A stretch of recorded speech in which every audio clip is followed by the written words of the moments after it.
하나님의 통치를 받는 사람이라고 우리는 지난주 말씀을 통해서 배웠습니다. 이 땅을 살아가면서 우리가 잘 먹고 잘 사는 물질의 복, 건강의 복 필요합니다. 하지만 우리가 이 땅을 살아가면서 가장 필요한 복은 하나님 나라를 경험하는 복입니다.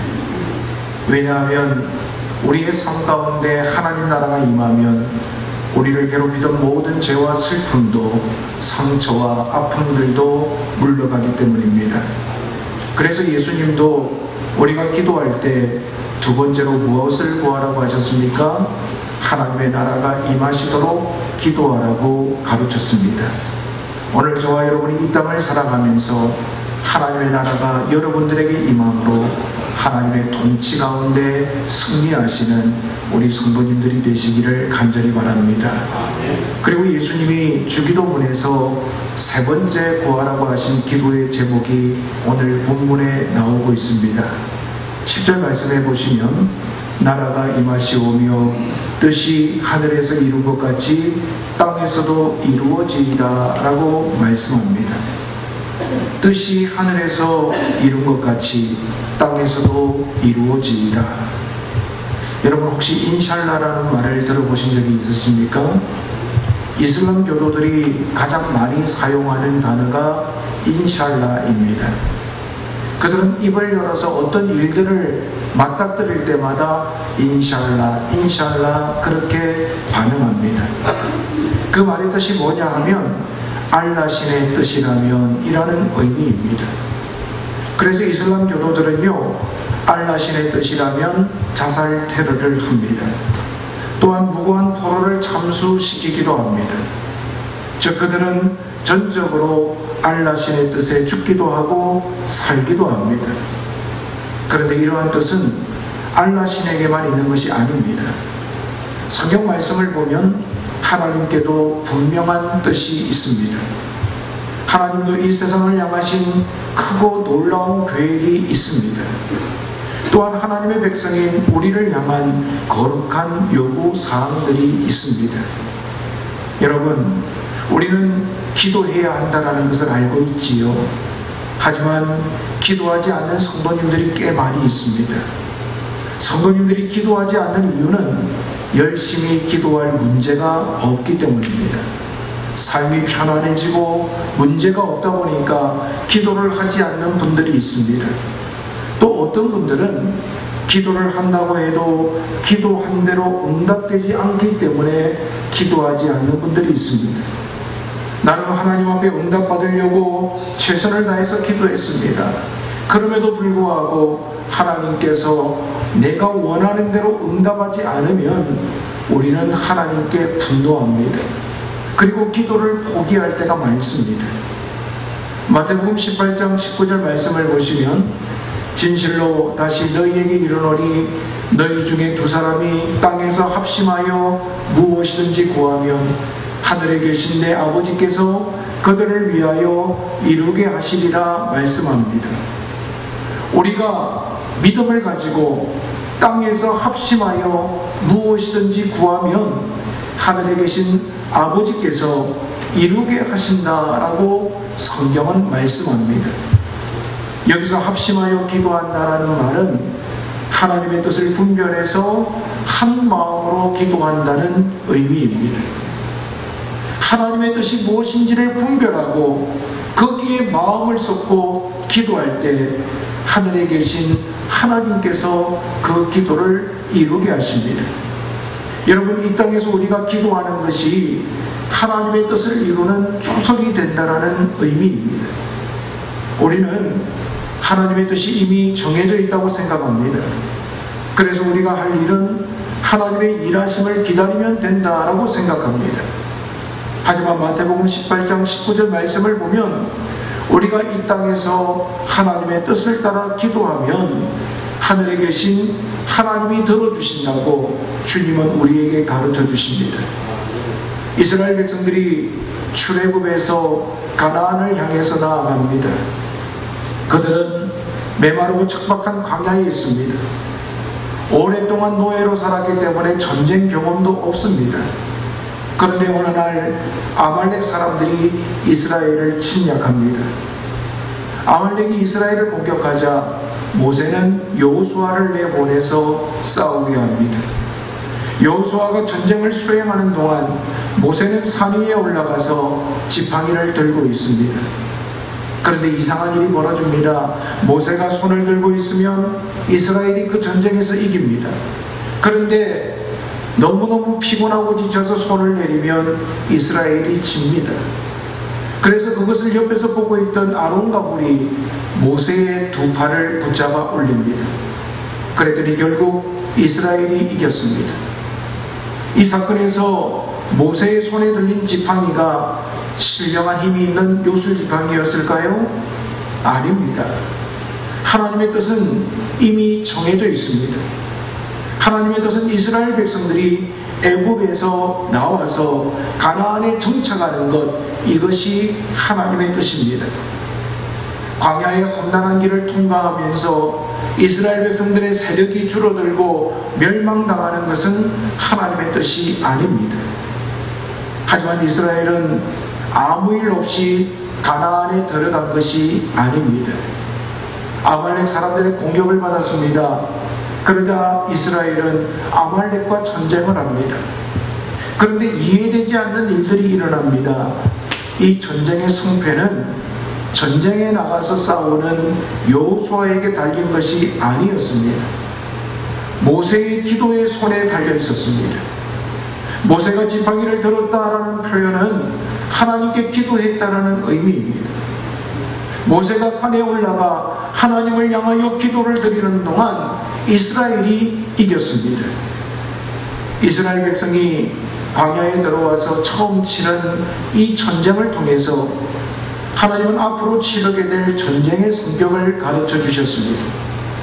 너희는 직접 나가서 싸워야 한다. 하지만 그 싸움의 승패는 너희의 능력에 달려있는 것이 아니라 하나님의 뜻을 이루는 기도에 달렸다라는 것을 이 아말렉과의 전투에서 하나님은 이스라엘 백성들에게 가르쳐 주셨습니다.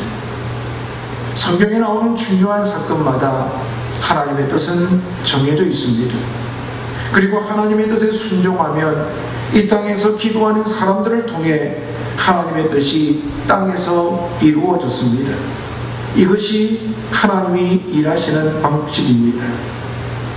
우리의 삶에 하나님께서 일하실 것을 기대한다면 우리는 순전하게 하나님만을 바라보아야 합니다. 그리고 하나님께 예배해야 합니다. 이 땅에서 기도하고 예배하는 것 없이는 하나님의 뜻이 교회를 통해서 이루어지지 않습니다. 우리 교회에 아무리 정직하고 똑똑한 사람들이 모여서 합리적으로 교회를 운영한다고 해도 하나님의 뜻은 이루어지지 않습니다. 하나님의 뜻은 하나님만 바라보고 하나님께 예배하고 하나님을 찾는 사람들을 통해서 이루어져 갑니다.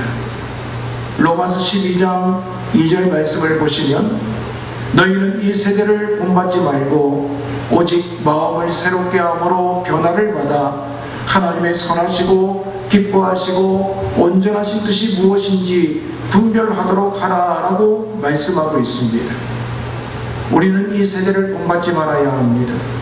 늘 마음을 새롭게 함으로 변화를 받아서 하나님의 뜻이 무엇인지 분별하는 삶을 살아야 합니다. 그런데 하나님의 뜻을 분별하려면 필요한 것이 있습니다. 그게 뭐냐면 로마서 12장 1절에 나와 있는데 그러므로 형제들아 내가 하나님의 모든 자비하심으로 너희를 권하노니 너희 몸을 하나님이 기뻐하시는 거룩한 산 제물로 드리라. 이는 너희가 드릴 영적 예배니라 라고 말씀합니다.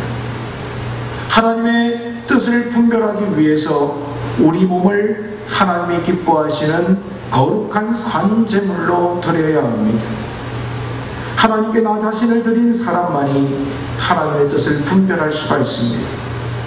우리는 신앙생활하면서 하나님의 뜻대로 살려고 몸부림칩니다. 그리고 때때로 이것이 하나님의 뜻이다라고 생각하면서 행동하고 모든 일들을 해볼 때가 있습니다. 그런데 여러분, 하나님께서 우리에게 주신 그 뜻을 분별할 수 있는 사람은 어떤 사람이냐? 하나님께 나 자신을 드린 사람만이 하나님의 뜻을 분별할 수 있다고 사도 바울은 우리에게 말씀합니다. 이 말의 의미는 하나님께 인생을 맡긴 사람에게 하나님은 하나님의 뜻을 보여주신다는 겁니다. 내가 헌신한 만큼 하나님은 하나님의 뜻을 우리에게 나타내 보여주십니다. 사랑하는 여러분, 오늘 저와 여러분들이 과연 하나님 앞에 우리 자신을 온전히 드리고 있습니까? 하나님께 우리 인생을 맡기면서 살아가고 있습니까? 우리가 하나님 앞에 헌신할 때, 하나님께 우리의 모든 것들을 내려놓고 맡길 때 하나님은 우리에게 하나님의 선명한 뜻을 보여주십니다. 그렇다면 우리를 향하신 하나님의 뜻은 무엇일까요? 하나님의 뜻은 우리가 생각하는 것처럼 그렇게 복잡하고 어려운 것이 아닙니다. 피조물에 불과한 우리가 창조주 되신 하나님의 뜻을 아는 것, 이것은 불가능한 일이지요. 하지만 하나님은 말씀을 통해서 하나님의 뜻이 무엇인지 우리에게 분명하게 가르쳐 주셨습니다. 십계명을 보면 우리가 오직 하나님 한 분만을 섬기는 것이 하나님의 뜻입니다. 부모를 공경하는 것, 살인하지 않는 것, 간음하지 않는 것, 도둑질하지 않는 것, 거짓을 말하지 않는 것, 이것이 하나님의 뜻입니다. 마태복음 22장에 보면 이웃을 내 몸과 같이 사랑하는 것, 이것도 하나님의 뜻입니다. 그런데 문제가 무엇입니까? 하나님의 뜻을 잘 알고 있습니다. 그런데 있습니다. 여러분, 우리가 하나님의 뜻을 따라 살아야 우리의 삶을 통하여 하나님의 영광을 드러낼 수 있습니다. 그런데 우리는요, 하나님의 뜻을 알고 있지만 하나님의 뜻보다는 내 뜻대로 살아갈 때가 많습니다. 내 의지대로 살아가려고 합니다. 내 계획을 쫓으려고 합니다. 내 욕망대로 행하려고 합니다. 그리고 내 생각을 따라서 모든 일들을 이루려고 합니다. 그래서 내 뜻이 이루어지면 기뻐하고 이루어지지 않으면 속상해하는 것이 어쩌면 우리의 일상적인 모습일 수가 있습니다. 미국의 16대 대통령인 아브라함 링컨을 우리는 잘 알고 있습니다. 남북전쟁이 한창이던 어느 날 북군을 지지하던 교회 대표들이 링컨을 찾아왔습니다. 그들은 링컨을 향해서 이렇게 이야기합니다. 각하, 너무 걱정하지 마십시오. 지금 모든 교회가 북군이 이길 수 있도록 하나님께 간절히 기도하고 있습니다. 라고 링컨을 찾아와서 격려했습니다. 그러자 링컨이 감사합니다, 그 말을 들으니까 힘이 납니다 라고 대답한 것이 아니라 그런 식으로 기도하지 말라고 그들을 향해서 이야기를 합니다. 그리고 그들을 향해서 링컨은 이런 이야기를 했습니다. 하나님이 우리 편이 되어달라고 기도하지 말고 대신에 우리가 하나님 편이 될 수 있도록 기도해 주십시오 라고 이야기를 했습니다. 링컨이 오늘날까지 존경받는 이유가 바로 여기에 있습니다. 그는 자신의 뜻과 자신의 계획이 이루어지는 것을 우선순위에 두지 않았습니다. 오히려 그의 삶에 하나님의 뜻과 하나님의 계획이 이루어지는 일을 가장 중요하게 생각했습니다. 여러분, 이런 링컨의 모습이 하나님께서 오늘 우리에게 원하시는 모습입니다. 하나님이 내 편이 되어달라고 기도하지 말고 대신에 내가 하나님 편이 될 수 있도록 기도하면서 하나님의 뜻을 헤아리는 것, 이것이 저와 여러분의 기도가 되고 우리의 삶이 될 수 있기를 간절히 바랍니다.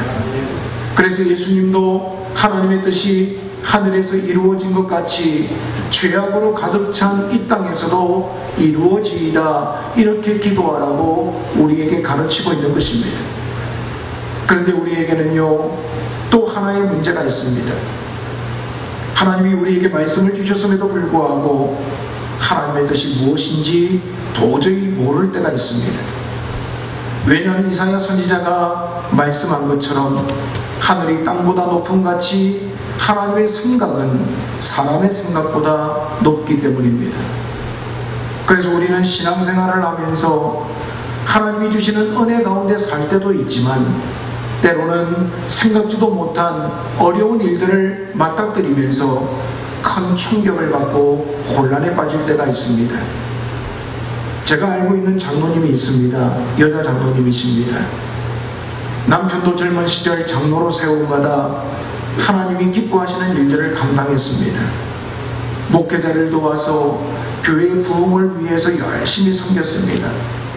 평신도지만 교회를 개척해서 하나님 나라 확장을 위해서 헌신했습니다.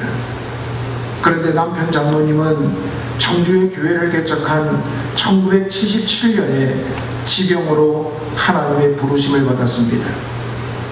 이렇게 하나님 앞에 충성을 다해서 충성한 가문에 하나님께서 그 가족과 모든 일들마다 복을 주셔야 하지 않겠습니까? 그런데 남편이 돌아가신 지 5년 후에 청주에 와서 추도 예배를 드리고 돌아가던 아들 내외와 11살 된 손자가 교통사고로 그 자리에서 사망했습니다. 도저히 있을 수 없는 일이 일어났습니다. 남편 장로님의 추도일이 아들과 며느리 11살 된 손주의 추도일이 되어버린 겁니다. 그 일을 겪으면서 그 여자 장로님은요, 그 가족들은 아니 하나님이 살아계시다면 어떻게 이런 일이 일어날 수 있을까 도대체 이해가 되질 않았습니다. 목사님이 와서 위로를 해도 그 말씀이 위로가 되지 않았습니다.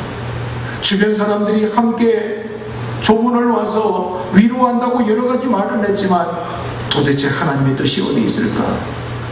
그 장로님은요, 하나님의 마음을 헤아릴 수가 없었습니다. 그럼에도 불구하고 그 아내 되신 장로님은 슬픔 중에도 내가 모르는 하나님의 또 다른 뜻이 있겠지라고 생각하면서 하나님만을 의지했습니다. 힘들고 어렵지만 남편을 생각하고 또한 아들과 며느리 먼저 간 손주를 생각하면 마음속에서 끊임없이 왜 그랬을까? 왜 하나님이 우리 가정에 이런 일을 행하셨을까? 그 뜻을 이해할 수 없었지만 이전보다도 더욱더 하나님의 일에 힘을 기울였습니다. 남편 장로님보다도 더욱 열심히 물질로 기도로 교회를 섬기고 목회자를 섬겼습니다. 또한 외국에 나가서 공부하는 신학생들에게 장학금을 줬습니다. 선교사님들의 사역을 최선을 다해서 도왔습니다. 올해가 남편 장로님이 돌아가신 지 42년, 아들 내외와 손주 돌아가신 지가 37년이 되는 해라고 합니다. 가족들이 함께 모여서 추도 예배를 드리면 아직도 가족들이 함께 고통의 눈물을 흘리고 있습니다. 주변에서 그 장로님 가정을 잘 아시는 분들은 왜 하나님이 그 가정에 저런 고통을 주셨을까? 하나님의 뜻을 도저히 이해할 수 없다고 이야기를 합니다. 사랑하는 여러분, 어디 이것이 그 장로님 가정의 문제이겠습니까? 오늘 이 자리에 앉아서 하나님 앞에 예배드리는 우리 성도님들에게도 생각지 않은 고난이 찾아올 때가 있습니다. 때로는 왜 하나님께서 이런 고난을 막아주시지 않는지 그 하나님의 뜻을 알 수 없는 경우가 많습니다. 하나님을 모르는 아기들은 잘 먹고 잘 사는데 왜 하나님을 의지하고 살아가는 성도님들에게 가슴 아픈 일들이 자꾸 일어나는지 도저히 이해가 되지 않을 때도 있습니다. 솔직히 목사로서 가장 힘들 때가 언제인가 하면 고난을 주시는 하나님이 침묵할 때입니다. 고난을 당하고 있는 내 자신을 보면서 누군가를 보면서 왜 하나님께서 저 일을 행하셨을까 그 뜻을 이해하지 못할 때 우리는 가장 힘들고 어렵습니다. 하지만 여러분, 우리가 한 가지 아는 사실이 있습니다. 그것이 무엇입니까? 예레미야 29장 11절에 보면 여호와의 말씀이니라 너희를 향한 나의 생각을 내가 아나니 평안이요 재앙이 아니니라 너희에게 미래와 희망을 주는 것이니라 라고 말씀합니다. 지금 우리가 아는 건 아무것도 없습니다. 때때로 왜 하나님께서 나에게 이런 일을 행하실까 하나님의 뜻을 분별치 못할 때도 많이 있습니다. 하지만 우리가 한 가지 분명히 아는 것은 마지막 결론입니다. 그 마지막은 재앙이 아니라 평안이 우리를 기다리고 있다는 것입니다. 즉 모든 것이 합력하여 선을 이루게 하시는 분이 하나님이시라는 것을 우리는 깨달아야 합니다. 그래서 우리가 하나님의 뜻을 이해하든지 못하든지 상관없습니다. 주님께서 가르쳐 주신 대로 하나님의 뜻이 하늘에서 이루어진 것 같이 땅에서도 이루어지리라. 우리가 늘 하나님의 뜻이 우리 가운데 이루어지기를 기도하면서 우리에게 주실 평안과 희망을 바라보며 믿음으로 승리하는 저와 여러분이 되시기를 바랍니다. 지금으로부터 약 300년 전에 헝가리의 벤자민 슈멀크라고 하는 사람이 있었습니다. 그는 개혁신앙을 지키려다가 부교도들에게 수많은 핍박을 당했습니다. 믿음으로 살려고 하면 할수록 그의 삶은 많은 박해를 받았습니다. 사람의 조롱을 받았습니다. 손가락질을 받았습니다. 그러다가 몸에 9가지 합병증이 생겨서 결국 그는 임종을 맞이하게 되었습니다. 사람의 관점으로 보면 얼마나 억울하고 원통한 순간입니까? 하나님의 뜻대로 살려고 몸부림쳤는데 왜 하나님은 벤자민 슈멀크를 외면하셨을까요? 그토록 하나님께서 원하시는 아름다운 믿음을 계승하려고 애를 썼는데도 불구하고 그의 삶은요 절망이 되어버렸습니다. 하지만 그런 상황 속에서도 벤자민 슈멀크는 하나님을 찬양합니다. 그가 억눌리고 조롱당하고 하나님이 없는 것 같은 고통을 당하는 그때 그가 지은 찬송이 있습니다. 그 찬송이 549장 오늘 우리가 불렀던 내 주여 뜻대로 행하시옵소서입니다. 내 주여 뜻대로 행하시옵소서. 삶이 무겁고 삶이 요동치고 죽음이 그를 향하여 달려오고 있을지라도 내 주여 뜻대로 행하시옵소서. 벤자민 슈멀크는요 하나님의 뜻을 구하면서 찬양했습니다. 사랑하는 여러분, 지금 요동치는 삶의 파도가 여러분의 인생을 흔들어대고 있지는 않으십니까? 왜 내가 이런 고난과 고통을 겪어야 하는지 이해되지 않아서 하나님, 도대체 하나님의 뜻이 어디 있습니까? 밤잠을 설치며 가슴을 쥐고 있지는 않으십니까? 때때로 우리는 연약하기 때문에 그 하나님의 뜻을 이해할 수가 없습니다. 하지만 주님께서 가르쳐 주신 대로 뜻이 하늘에서 이룬 것 같이 땅에서도 이루어지길 함께 기도하며 하나님의 은혜를 구하는 우리 성도님들이 되시기를 간절히 바랍니다. 우리가 이해할 수 없어도 하나님의 뜻을 구하면 우리에게 평안과 희망을 주시는 하나님의 뜻이 여러분의 삶 가운데 이루어지게 될 줄로 믿습니다. 내 뜻대로가 아니라 주님의 뜻이 이루어짐으로 오늘도 소망 가운데 넉넉히 승리하시는 우리 성도님들이 되시기를 주님의 이름으로 축원을 드립니다. 우리 시간 함께